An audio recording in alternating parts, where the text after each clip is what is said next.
市府观光旅游局表示，南西地区因为有真天然的环境，区内除了有孤单温泉、美人汤出名，而且四季还有迷人的花会用来欣赏。这届特别扩大办理2025荧光花旋季的活动，不但会用来赏花，而且还会用来看萤火虫、泡美人汤，甲着美食的品尝等。赏萤、泡温泉哈，咱这个龟丹温泉这个美人汤哈，今年首次跟赏萤结合哈，那满地的这个花旗木，还有满地的这个花哈，然后形成一个带状的花海，那也一面这个洗温泉、赏花、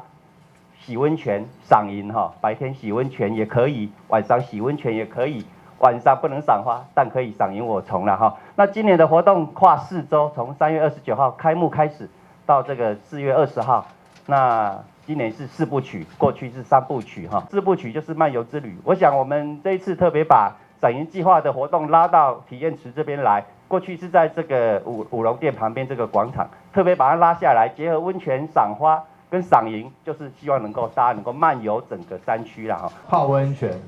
还找一个吃美食，对，